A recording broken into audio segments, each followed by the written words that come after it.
there's no shortage of news to talk about. Yeah. There's a couple of things, as you mentioned, expanding your footprint. And I think of like, well, that's essential because I keep hearing these stories of lack of access to mental health professionals. I know. In all areas. And, a lot of it has to do with laws, right? Healthcare laws and crossing state lines or not being able to cross state lines. And you've heard stories of like even in major cities to where someone's trying to get help and they don't have access to someone because their mental health professional that they know or the people that they know are completely booked. Yeah. Even in Charlotte, I've heard of people, but all over the place. So why is that? Or take that down the path that you want to take that down. Yeah, I mean, I think that the reality is that we have way more people seeking treatment, and it started with COVID.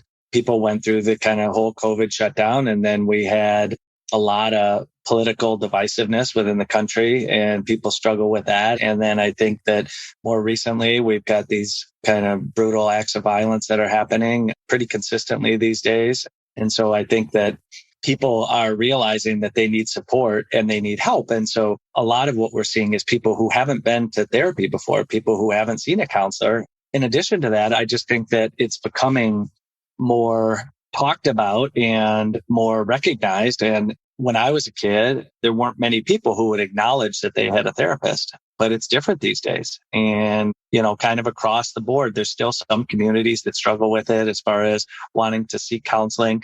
But I think that for the most part, the mainstream Americans understand that this is something that can be helpful for them and that they can kind of get that extra support. And that's what we see. We will have somebody come in once and they'll say, I'm just going to try this one time. And they'll even say, I doubt it's going to help or something like that. And then they kind of go through the process and then they see it's really helpful. And then it just becomes a part of the way, kind of one of the resources that they use in their life to get that extra support. The other part is, I think people who have been a support system are less capable of being support systems right now because they're going through their own stuff. And so friends and family and people we would have leaned on in the past kind of to talk through those things, I don't know that they have the capability of being able to support somebody else because they're personally going through more things on their own. And so it's very difficult for them to be a support system for somebody else when they're trying to make sure that they're okay. Yeah, I never even thought of that you would have like your community, people, your natural connections that you would have that could actually help you out with these things.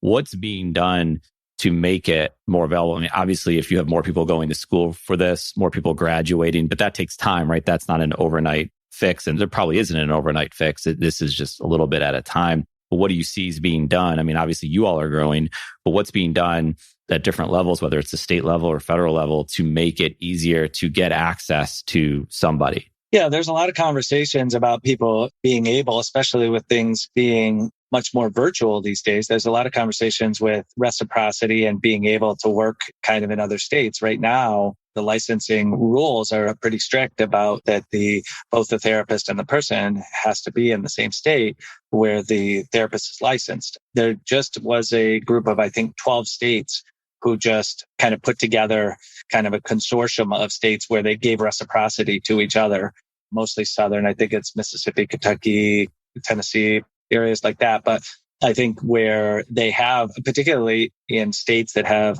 maybe less big cities or not as big of big cities, where there was a lot of people in the rural areas who just absolutely did not have access to it unless they were able to connect with people in their state. And so, I mean, that's something I certainly support. I think that overall, if we have a supply issue and there is supply out there, but it's in different areas and there's people that can be helpful, then I would support them opening that up a little bit. I guess just from a sense that we know that some states have a bigger supply of therapists than others do. And there are people who have room in their caseload to see people. But at the end of the day, if you're kind of trying to see somebody in your own state and they're mostly full, then you're in trouble unless you can kind of search out smaller cities and things like that. That's because of the virtual aspect. But there's also a lot of people who still want to be in person. And if you want to be in person and then also in network with your insurance company, there's these huge waiting lists. And we saw it with psychiatrists previously. Psychiatrists were so full that it was really difficult to get in to see the really talented ones. And now the same thing is happening with therapists.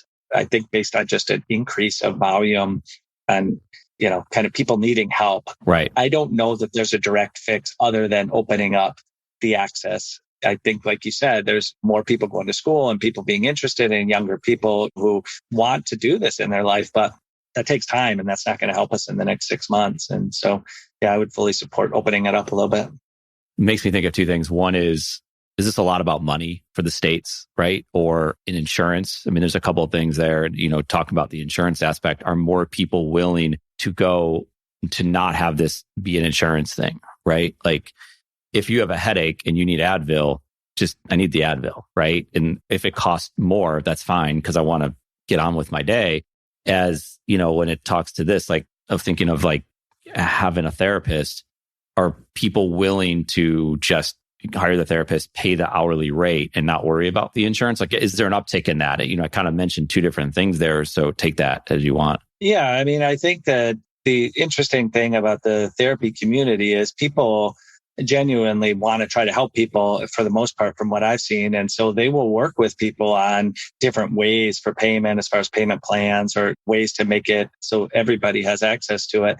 I think that probably at the end of the day, it's about money for the states, but I think it's about organizations that are trying to protect their therapists. I think that's really what is the idea, is that the organizations want to protect the therapists in their own state so that you don't have to go with the entire country. But at the end of the day, I think that the reason why I became a therapist was because I really want to help as many people as we can. And that sounds cheesy, but it's the reality for most therapists. And I think that from what I've seen, generally people would support that. I mean, I would absolutely support them opening up Illinois and allowing out-of-state therapists to see people from Illinois, because I think it's what's best for the overall community as opposed to the business aspect of it.